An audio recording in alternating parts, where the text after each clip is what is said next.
ও তো আপনাকে বিকলাঙ্গ করার কৌশল। আপনার ছেলে মেয়ে হলে অ্যাডনর্মাল হবে, ওটা তো আসলে ও আপনার ফিলিস্তিনের মানুষ মারে, ও আবার আপনার কল্যাণ চাই। মাথায় কি গোবর আছে? ও আপনার কল্যাণ চাইবে কিভাবে? এটা আপনি কি দিয়ে বুঝলেন? সে আপনার জানের শত্রু, সে আপনার মানের শত্রু, সে আপনার টাকা পয়সার শত্রু, সে আপনার সব কিছুর শত্রু। সে আপনাকে ঔষধ দিয়ে ভালো করে রাখবে, জীবনে কোনোদিন যেন আপনার এই হয় না, সেই হয় না, হেপাটাইটিস হয় না, কি হয় না। এ তো পাগল বানিয়েছে আপনাকে। তাই সব স্কুলের ছেলেকে স্কুলের মেয়েকে টিকে দিতে হবে, পালাক্রমে এসেছে। কত বুঝাইছে ভালো করে, এটা নিতে হবে, সেটা নিতে হবে, এটা ভালো, সেটা ভালো। বলে কত টাকা বেতন পান আপনি? এত আপনি বলছেন কেন? বল হিসাব। সম্মানিত দিনী ভাই বোন, আপনার ছেলেকে তো আমি খুব ভালোভাবে চিনি। ওই যে সেদিন এসেছিল, প্যান্টটা টাকনোর নিচে ছিল, দাড়ি চাঁচা ছিল, সিগারেট হাতে ছিল, গলায় টাই ছিল, গাড়ি থেকে নামলো, বৌমা একটু পরে নামলো, হালকা হালকা গায়ে কাপড় আছে, নাতনি একটু পরে নামলো, গায়ে কোনো কাপড়ই নাই, গাড়ির পিছন দিকে কুকুর আছে। এই তো আপনার পড়াশোনার ফলাফল। আমি ৩৫ বছর থেকে মাঠে আছি, ৯০ সাল থেকে এখন পর্যন্ত এদেশের কোনো মানুষ আমাকে ওই ঘরে ঢোকাতে পারেনি যে ঘরে ছবি মূর্তি আছে। আর আমি তো করোনার ৫ পয়সা দাম দিইনি। যারা করোনার ওষুধ বের করেছে তারা একদিনও করোনা দেয় না, টিকিট দেয় না। ওরা মরণকে স্মরণ করতে পারে যে সে হলো হুঁশিয়ার মানুষ। আল্লাহ রাসূল বললেন যে কবর জিয়ারত করো, তাহলে মরণ স্মরণ হবে। মাঝে মধ্যে কবরের পাশে যেতে হবে, বাপের, মায়ের, আত্মীয় স্বজনের কবরের পাশে গিয়ে হাত তুলে দোয়া করতে হবে এবং ভাবতে হবে আমিও এই কবরের সদস্য। আল্লাহ রাসূল বলছেন কুন ফি দুনিয়া কান্নাকা গরীব, তুমি দুনিয়াতে থাকো তুমি যেন অপরিচিত, তোমাকে কেউ চিনে না। অত বেশি চিনলে তোমার অহংকার আসতে পারে। আবের সাবেলিন, অথবা তুমি পথিক, রাস্তায় যেতে যেতে গাছের নিচে বসেছো, একটু ক্লান্ত সেই জন্য, তারপরে তুমি হাঁটতে লাগবে। এ হলো দুনিয়া। উদ্দা নাফসাক মিন আহলিল কবরে, অন্যথায় তুমি নিজেকে ভাবো আমি কবরের একজন সদস্য। হাদিস বুখারী মুসলিম। এভাবে মুহাম্মদ সাল্লাল্লাহু আলাইহি ওয়াসাল্লাম বলেন।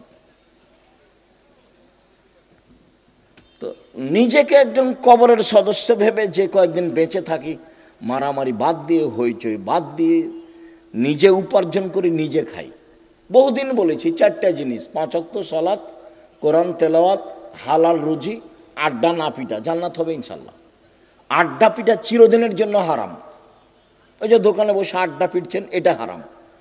ওই যে মোবাইল নিয়ে সারাদিন সারা রাত ল্যাংটা বেটি ছেলে দেখছেন, এটা হলো আড্ডা পিটা, এটা হলো হারাম। ওইদিকে তোমার মা দেখে, এদিকে তোমার বাপ দেখে, ওই ঘরে তুমি দেখো, ওই ঘরে তোমার বোন দেখে, তাহলে পুরো বাড়িটা জেনাই সয়লাভ বন্যা। তাহলে চরিত্র কোথায় আছে? এই আবার মোবাইলও ওদেরই, সব ফাংশন তাদের, ওরা বলে বন্ধু। সুদের যত পথ আছে,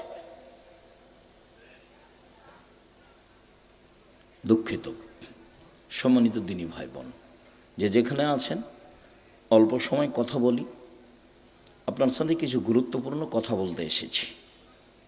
মানুষের জীবনে সবচেয়ে জরুরি কাজ 5 ওয়াক্ত সালাত। মানুষের জীবনে জরুরি হিসাবে এর চেয়ে জরুরি কোনো কাজ নেই।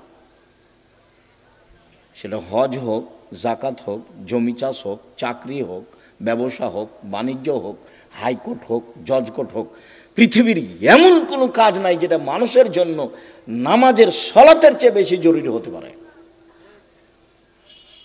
এটুকু আপনার বোঝা উচিত। আপনি আমার ভালোবাসায় এসেছেন এখানে, আপনি তো 5 ওয়াক্ত সালাত আদায় করেন না। করা উচিত, করতেই হবে। বহুদিন বলেছি, অজু করে সলাত আদায় করতে হয়, তো পানি নেই, তায়াম্মুম করে করেন। মাটি নেই, তো অজু ছাড়া তায়াম্মুম ছাড়াই সলাত আদায় করেন। কেবলার দিকে মুখ করে সলাত আদায় করতে হয়, কেবলা বোঝা যায় না, কেবলা ছাড়াই করেন। দাঁড়িয়ে সলাত আদায় করতে হয়, দাঁড়িয়ে থাকা যায় না, বসে করেন। বসে থাকা যায় না তো শুয়ে শুয়ে পড়েন। পরিষ্কার কাপড় পরে সলাত আদায় করতে হয়, পরিষ্কার নেই, যাতে পেশাব পায়খানা লেগে আছে সেটা পরেই পড়েন।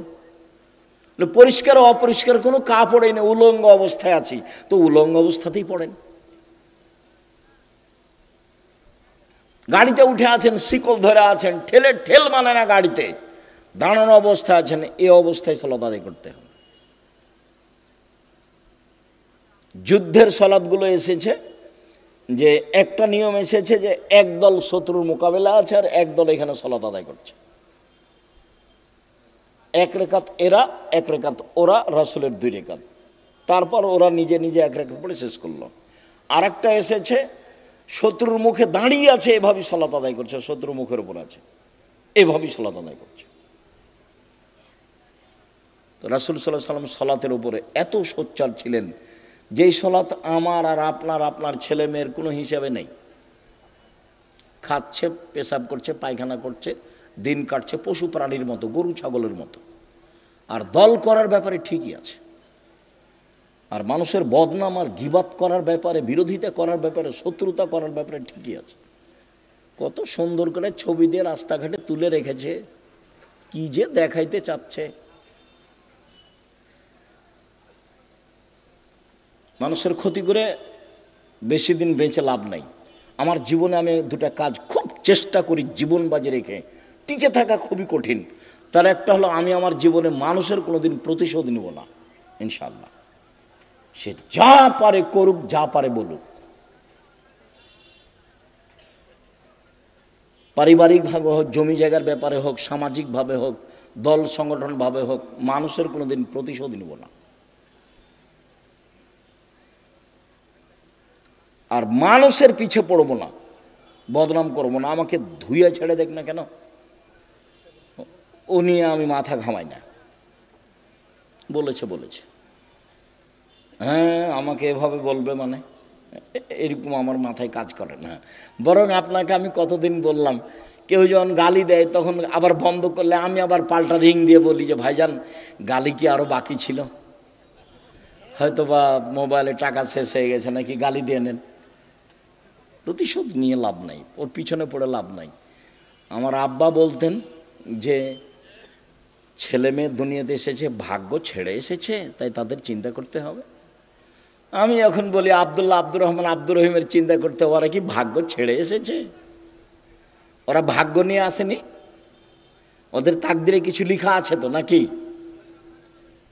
যেদিন আল্লাহ মানুষ সৃষ্টি করেছেন সেদিন 4টা জিনিস রেখেছেন, হায়াতাহা ও মাউতাহা ও রিজকাহা ও মাসায়েবাহা। তার মরণ, তার জীবন, তার রুজি, তার অসুখ বেসুখ। করোনা লেখা থাকলে হবেই।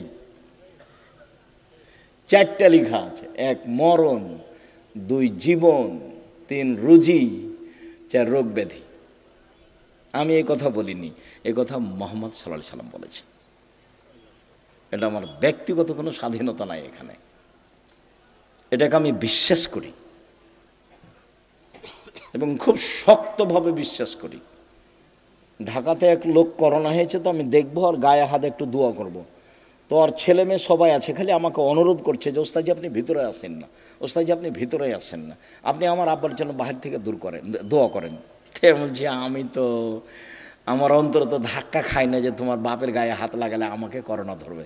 ধরেও যদি, তা আমি বলবো না যে এই কারণে ধরেছে, আমি বলবো ওই যে লেখা ছিল সেই জন্য ধরেছে। আমি এত তাড়াতাড়ি পরিবর্তন হতে চাই না, মাস্ক দিয়ে ভাগ্য বাড়াতে রাজি নই, এটা করতে রাজি নই। শুনুন, 5 ওয়াক্ত সালাত আদায় করতেই হবে আপনাকে। আজকের জরুরি কথা আপনার সাথে, মানুষের জীবনে কিছু চাওয়া পাওয়া আছে।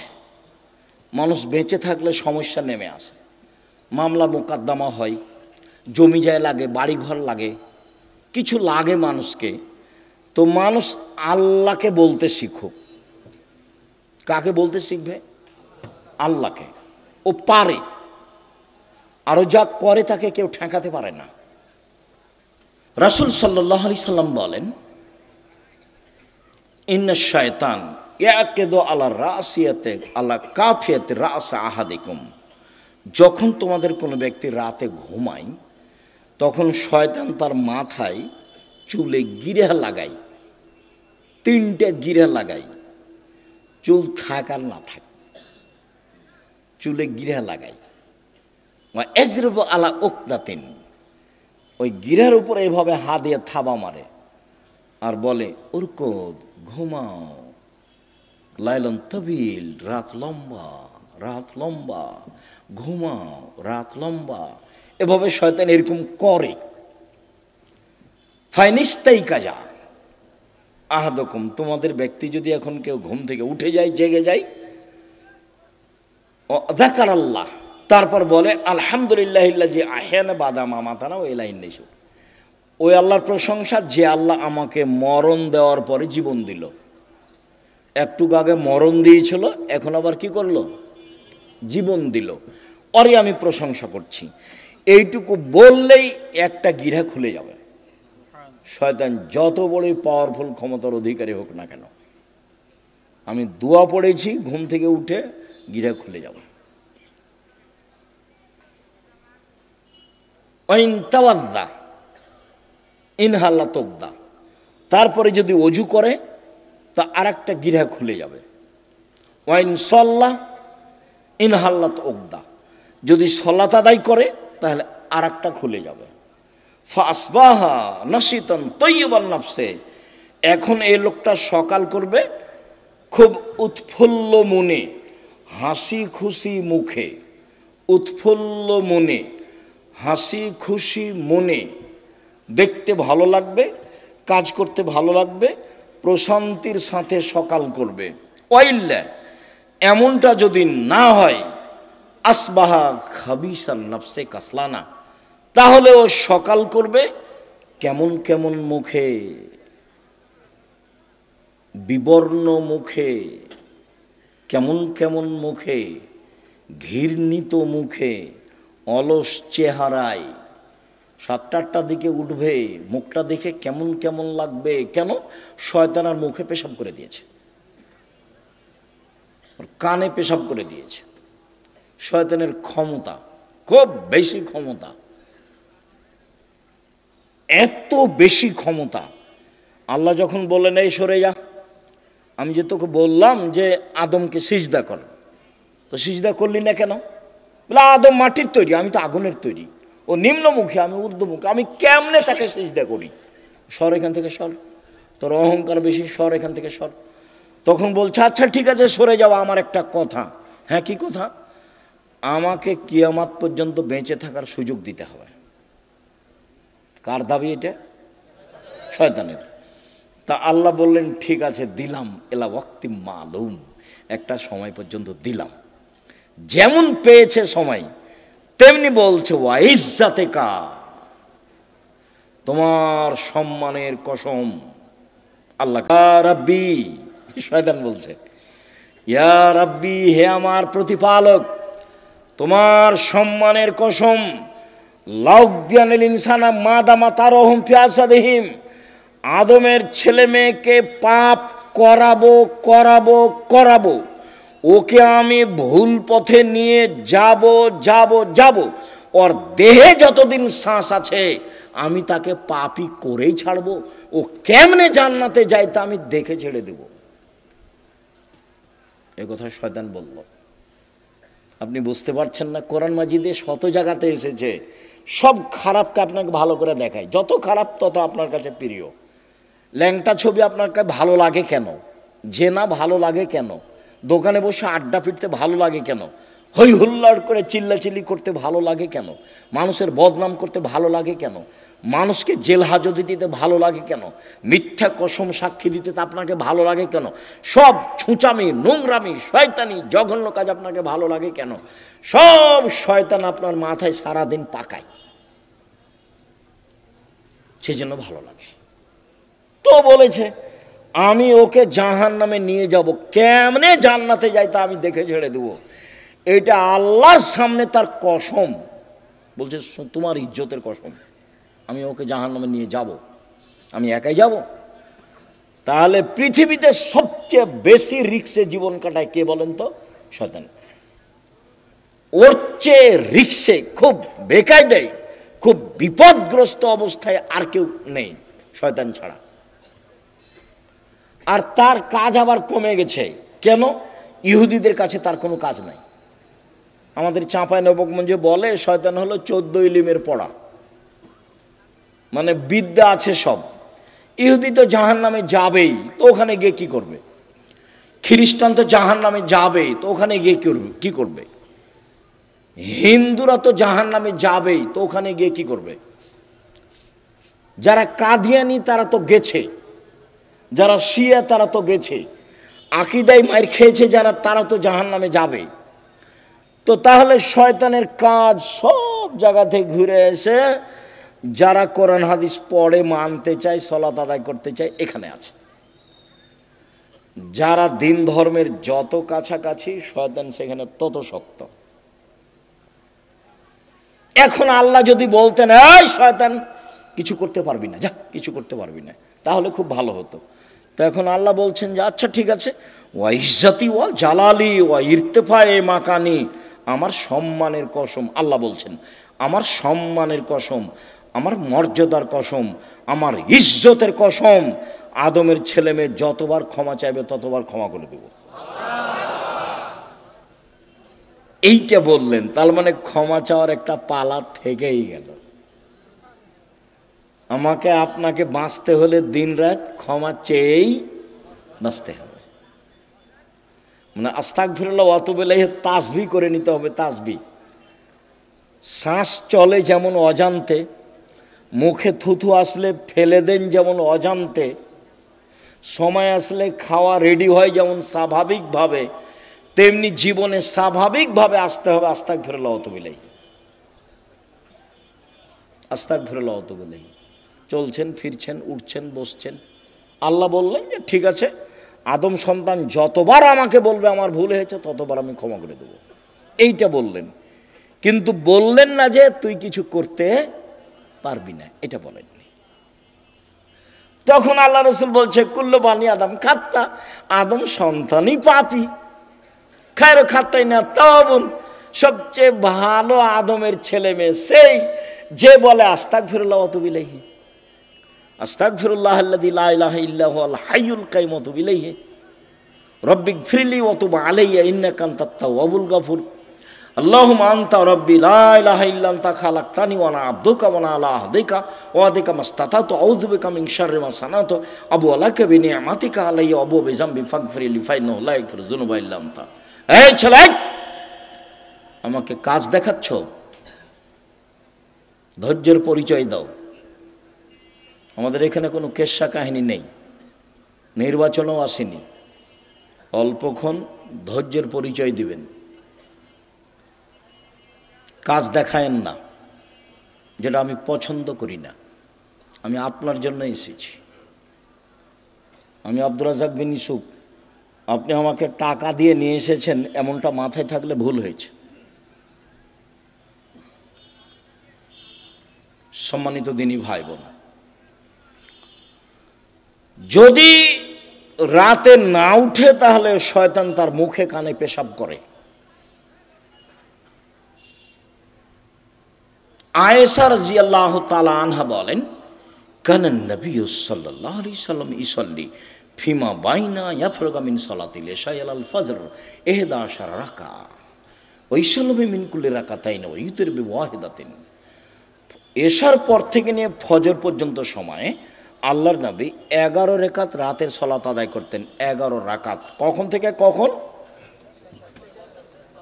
এশার থেকে নিয়ে ফজর পর্যন্ত।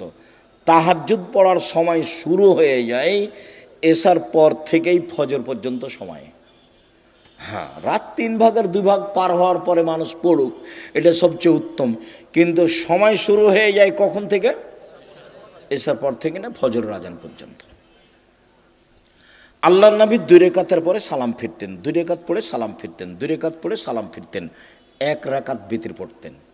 1 রাকাতের হাদিস অনেক বেশি। আপনার জন্য বইটা লিখেছিলাম, রাসূল সাল্লাল্লাহু আলাইহি ওয়াসাল্লামের সালাত বনাম প্রচলিত সালাত।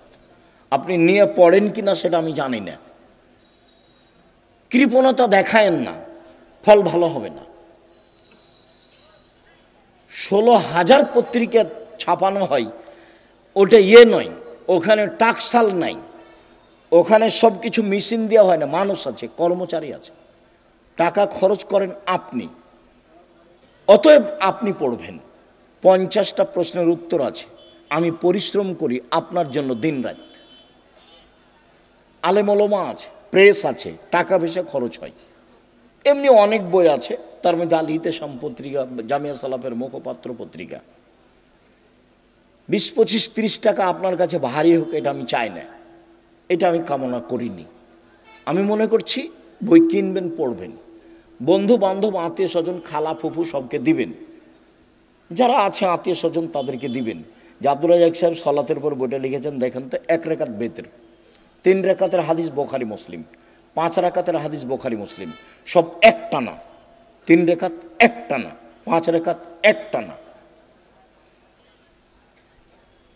বিকল্প কি সেটা আপনাকে আমি বলতে চাইনি। আমি আপনাকে বলতে চাইছি বুখারী মুসলিমের হাদিস এইভাবে।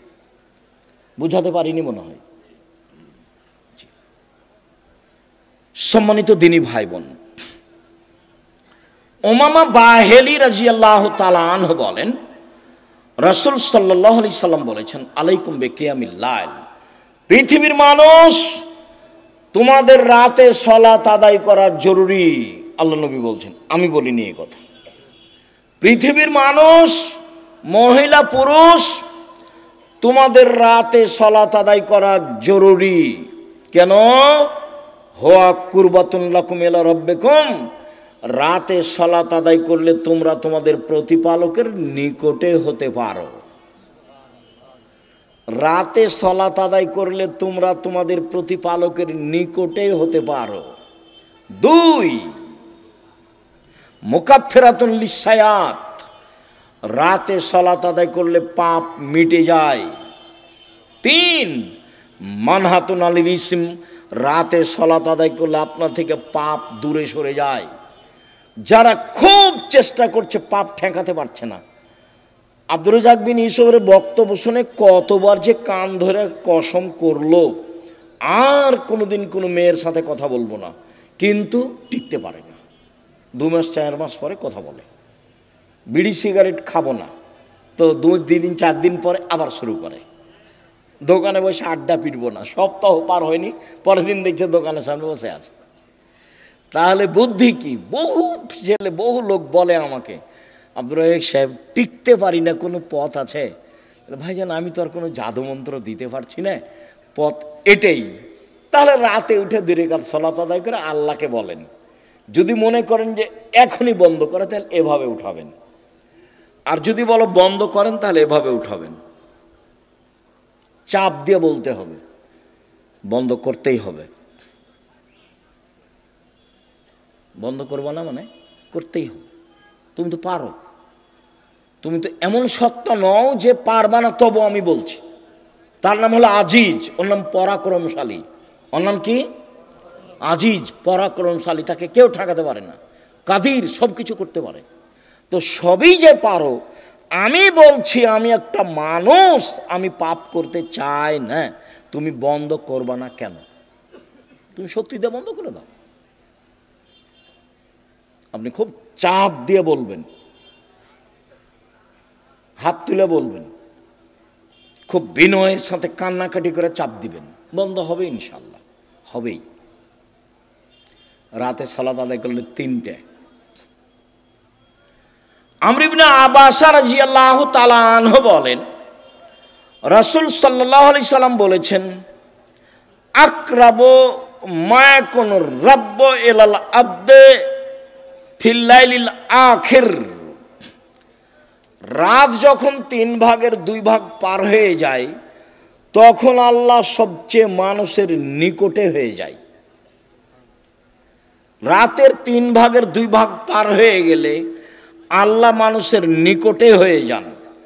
এই শোনো আমর ইবনে আবাসা, তুমি যদি হতে চাও এই সময়ে যারা আল্লাহকে ডাকে তাদের অন্তর্ভুক্ত হও, হও না হও, তুমি চেষ্টা করো, তুমিও হয়ে যাও, পারলে হও।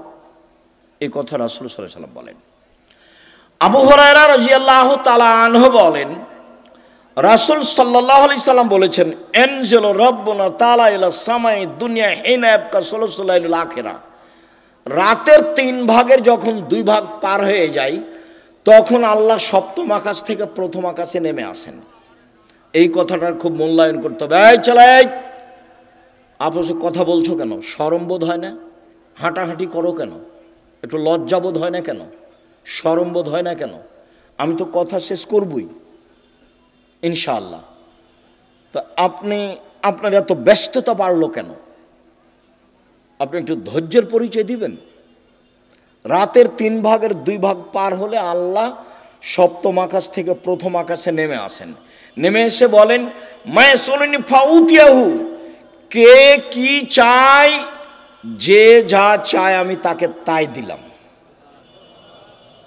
মায়াদুনি ফাস্তা জিবালাহু, কে আমাকে ডাকে বিপদে পড়ে আমি তার ডাকে সাড়া দিলাম।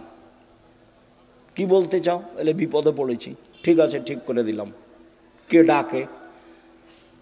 3 মাইয়াস্তাগফিরনি ফাগফিরাল্লাহু, কে আমার কাছে ক্ষমা ভিক্ষা চায়, যে চায় তাকে আমি ক্ষমা করে দেব, যে চাই তাকে আমি ক্ষমা করে দেব।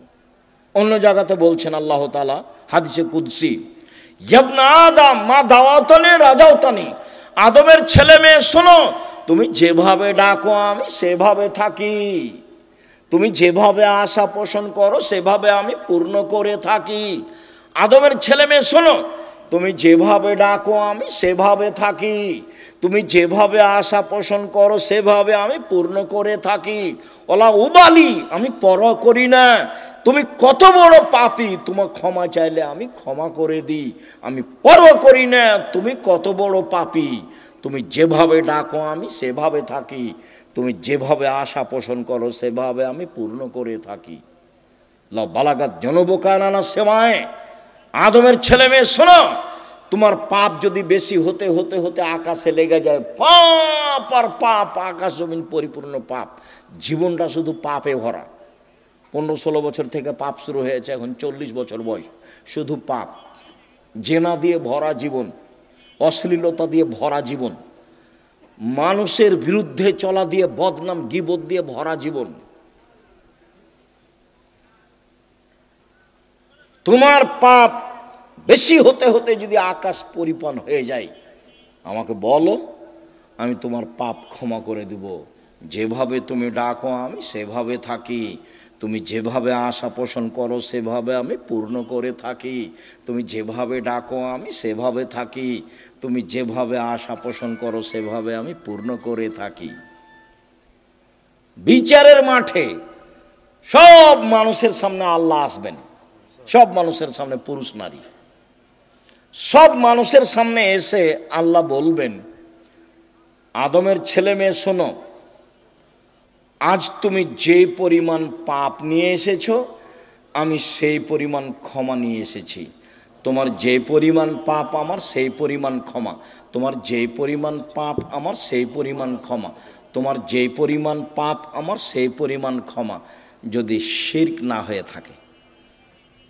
তো বাংলাদেশের ছেলে মেয়ে তো আল্লাহর রাস্তায় শিরক করছে, স্কুলে গিয়ে তো সুন্দর করে বলছে ওমা তোমার আকাশ, ওমা তোমার বাতাস। আমি বলি না, আমার ছেলে মেয়েকে বলতে দিনি। এখনো এমন কোনো পরিস্থিতি আমার উপরে আসেনি যে আমি বলতে বাধ্য। মায়ের দুধ ছেড়ে গিয়ে বলবে ও কালিমা তোমার আকাশ, এত বড় নোংরা কথা আমার ছেলে মেয়ে বলবে, এখনো এই পরিবেশ আমার কাছে আসেনি। যার কাছে বিদ্যা নাই, যার কাছে বুদ্ধি নাই, তার ছেলে মেয়ে করুক। আপনি কেমন বুদ্ধিমান মানুষ তা আমার কাছে ধরা পড়েনি, আপনার কাছে কি বিদ্যা আছে এটা আমার কাছে ধরা পড়েনি। সবচেয়ে বদের গোড়া হলো আপনার ওই ঠাকুর।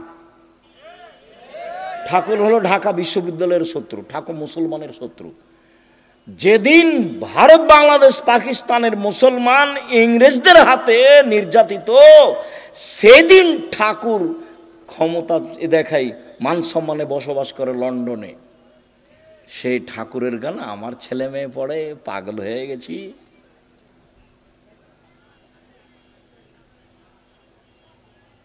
এ তো অবাক হয়ে গেল। এই তো নিজের ঘরের ওই কি বলছে গো, ব্রয়লার মুরগি জ্বালিয়ে দিয়ে ইন্ডিয়া থেকে মুরগি নিয়ে আসতে হবে। মানে মাথায় গোবর আছে।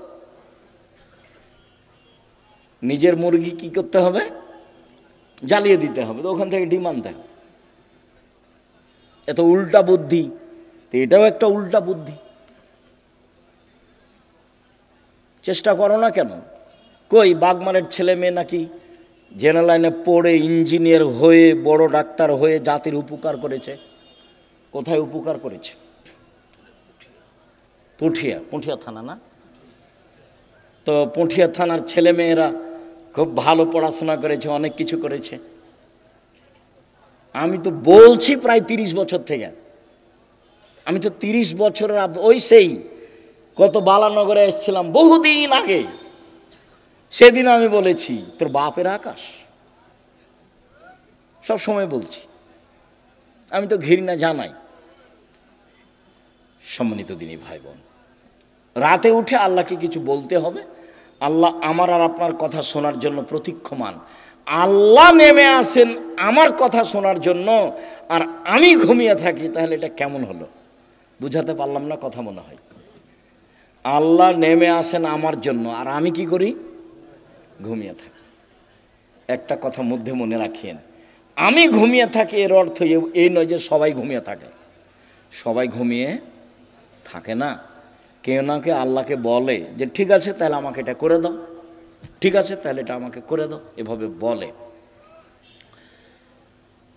আমর ইবনে আস রাদিয়াল্লাহু তাআলা আনহু বলেন, রাসূল সাল্লাল্লাহু আলাইহি সাল্লাম বলেছেন, মান কামা বিআসরি আয়া লাম ইগফাল মিনাল গাফিলিন। কেউ যদি রাতে উঠে 10টা আয়াত পড়ে, 10টা, তাহলে সে গাফেল নয়, এটা লিখে দেওয়া হবে। 2, মান কামা বে মিআয়া কুতিবা মিনাল কানিতিন। কেউ যদি 100 আয়াত পড়ে রাতে উঠে সলাতে, 100 আয়াত, তাহলে ও পরহেজগার মানুষের অন্তর্ভুক্ত লিখে দেওয়া হবে। অমান কামা বে আলফি আয়া, কেউ যদি রাতে 1000 আয়াত পড়ে কুতিবা মিনাল মুকান্তিরিন, তাহলে পৃথিবীতে সর্বোচ্চ মর্যাদার অধিকারী যারা, তাদের সাথে এও বড় বড় মর্যাদার অধিকারী, ইব্রাহিম আলাইহিস সালাম এরকম যারা বড় বড় মর্যাদার অধিকারী, আপনি যদি রাতে 1000 আয়াত পড়েন, যদি এটা ভারী, তো 100 আয়াত তো পারবো, 10 আয়াত তো পারবো। আবু হুরায়রা রাদিয়াল্লাহু তাআলা বলেন, আল্লাহ রাসূল বলেছেন, মান কামা ইস্তাইকাজা, যে ব্যক্তি রাতে উঠলো, স্ত্রীকে উঠালো, 2 রাকাত সালাত আদায় করলো, কুতিবা মিনাজ যাকিরিনা যাকিরাত, যারা আল্লাহকে ডাকে ওদের একটা তালিকা আছে, এদের স্বামী স্ত্রীকেও সে তালিকা লিখে দেওয়া হবে। উঠি না কেন, পারি না কেন? আজকে সোমবার, সিয়াম ছিলেন 32 বছর থেকে 30 বছর থেকে বলে আসছি, কেন সিয়াম ছিলেন না? আজ তো সোমবার, কেন থাকলেন না? এই ছেলে, এই সোমবারে সিয়াম থাকতে হবে কেন? কেন নবী থাকতেন বলো? সাপ্তাহিক মানুষের পাপ নেকি রিপোর্ট পেশ করা হয় কি কি বারে? সোমবার আর বৃহস্পতিবার। তা আমাদের নবী বলছেন যে আমি ভালোবাসি আমার রিপোর্টটা দেখার সময় আল্লাহ দেখুক যে সিয়াম অবস্থায়। নেও আমার রিপোর্ট নেও, সিয়াম অবস্থায় নেও। তো মুহাম্মদ সাল্লাল্লাহু আলাইহি সাল্লাম চাইতেন তার রিপোর্টটা আল্লাহর কাছে পেশ করার সময় কি অবস্থায় দেখাতে চাইতেন? সিয়াম অবস্থায়। তা আপনি চান না কেন? মুরব্বী ভাইজান, আপনি সিয়াম ছিলেন আজকে? চুপ হয়ে যাচ্ছেন কেন? এই কি সুলি ফাঁসি নাকি? এই কি হাইকোর্ট জজকোর্ট নাকি? আদাত হয় না কেন? অভ্যাস হয় না কেন? ওইটা বাদ দিয়ে এটা করেন। বৃহস্পতিবার সোমবার সিয়াম থাকার চেষ্টা করেন। রাসূল আদর্শ দিয়ে গেলেন, আর আমি এমনি দুনিয়া থেকে চলে গেলাম, জীবন পার করলাম। তাহলে হবে? তাহলে হবে না। সম্মানিত দিনী ভাই বোন, রাসূল সাল্লাল্লাহু আলাইহি সাল্লাম বলেন, কেউ যদি ঘুম থেকে উঠে বলে লা ইলাহা ইল্লাল্লাহু ওয়াহদাহু লা শারীকা লাহু লাহুল মুলকু ওয়া লাহুল হামদু ওয়া হুয়া আলা কুল্লি শাইইন কাদির ওয়া সুবহানাল্লাহি ওয়া আলহামদুলিল্লাহি ওয়া লা ইলাহা ইল্লাল্লাহু আল্লাহু আকবার লা হাওলা ওয়া লা কুওয়াতা ইল্লা বিল্লাহ, তাহলে এখন যা বলবে আল্লাহ সেটা মেনে নেবেন। যেটা বলবেন সেটাই শুনবেন, যেটা বলবেন সেটাই শুনবেন। ঘুম থেকে উঠে এই দোয়াটা পড়তে হবে, লা ইলাহা ইল্লাল্লাহু ওয়াহদাহু লা শারীকা লাহু লাহুল মুলকু ওয়া লাহুল হামদু ওয়া হুয়া আলা কুল্লি শাইইন কাদির ওয়া সুবহানাল্লাহি ওয়া আলহামদুলিল্লাহি ওয়া লা ইলাহা ইল্লাল্লাহু আকবার ওয়া লা হাওলা ওয়া লা কুওয়াতা ইল্লা বিল্লাহ। অবশ্য জাবের রাদিয়াল্লাহু তাআলা আনহু বলেন, আল্লাহর নবী বলেছেন, মামিন মুসলিমিন ইয়াবিতু আলা যিকরিল্লাহি তাহিরান, কেউ যদি ওযু করে ঘুমায়, দোয়া পড়ে ঘুমায়, ওযু করে ঘুমায়, দোয়া পড়ে ঘুমায়, এখন ঘুম থেকে উঠে আল্লাহর কাছে যা চাইবে সেটা দিয়ে দিবেন। মা ইয়াসআলু মিন খাইরিন মিন আমরি দুনিয়া ওয়াল আখিরা, ইহকাল পরকালের যেটা চাইবেন সেটা দিয়ে দিবেন, যেটা চাইবেন সেটা দিয়ে দিবেন। এই কথাটা লাগানো আছে ওযু করে ঘুমাতে হবে। কি করে ঘুমাতে হবে? ওযু করে ঘুমাতে হবে। জি, উপস্থিত দিনী মুসলিম বোন, বুঝতে পারছেন কিছু? না হইচই করে এসেছেন আর হইচই করে যাচ্ছেন? কিছু আল্লাহকে ডাকতে শিখুন, বলতে শিখুন। আল্লাহ রাসূল বলছেন যে কোরাইশদের মহিলারা সবচেয়ে উত্তম। কেন? দুইটা কাজে তারা বেশি আগ্রহী, যত্নবান। এক, নিজের ছেলেকে লালন পালনে তারা খুব যত্নবান, এই জন্য সবচেয়ে ভালো। দুই, স্বামীর সম্পদকে হেফাজতে খুব সতর্ক, এই জন্য ভালো। আল্লাহ রাসূল বললেন যে একজন মহিলা ভালো হতে পারে তার দুইটা গুণে। এক, বাচ্চাকে ভালোভাবে লালন পালন করে। দুই, স্বামীর অর্থ সম্পদকে ভালোভাবে দেখাশোনা করে, নষ্ট করে না। যখন আল্লাহ রাসূল বলেন খায়রুন নিসায়ে, সবচেয়ে উত্তম নারী কে? এক, স্বামীর সাথে কথা বললে হাসি মুখে বলে। দুই, স্বামী আদেশ করলে পালন করে। তিন, স্বামী যখন বাড়িতে থাকে না তখন নিজেকে হেফাজতে রাখে আর স্বামীর অর্থ সম্পদ হেফাজতে রাখে। ভালো নারী। কিভাবে সংসার করেন জানা নাই। আপনার জীবনে আমার পক্ষ থেকে দুইটা উপদেশ থাকছে।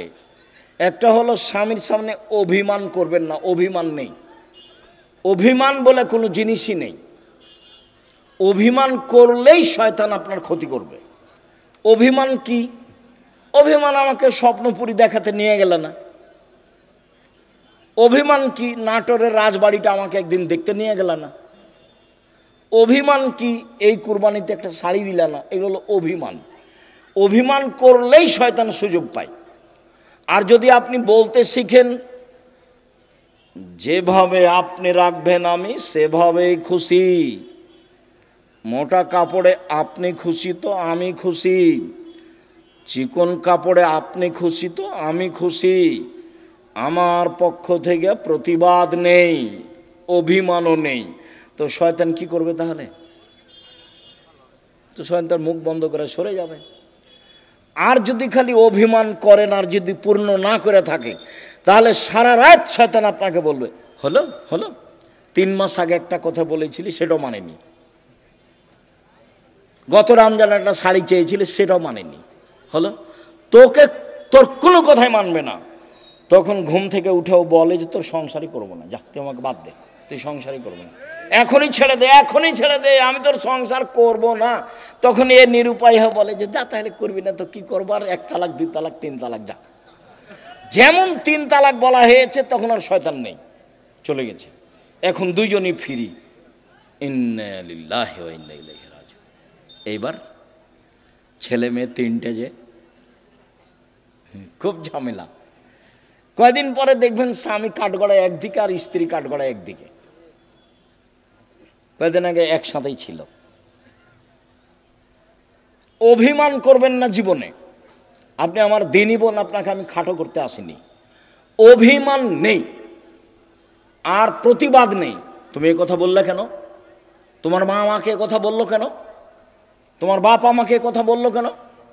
তুমি তোমার মায়ের কথা আমি শুনতে এসেছি? এরকম কোনো কথা চলবে না। ধৈর্যের পরিচয় দিতে হবে, সহ্য ধৈর্যের পরিচয় দিতে হবে, তাহলে সংসার সুন্দর হবে, শয়তান সুযোগ পাবে না। আর আপনাকে বলি, আপনি কোনো সময় মুখ খারাপ করিয়েন না। যখন সাহাবীগণ বললেন আল্লাহর নবী, আমরা স্ত্রীদের কি হক আদায় করতে পারি, ওরা আমাদের কাছে কি পায়, তা আল্লাহ রাসূল এক নম্বরে বললেন, আতেমা মাতায়েমতা তুতেমা মাতায়েমতা, তুমি যেভাবে খাও সেভাবে খাওয়াবা।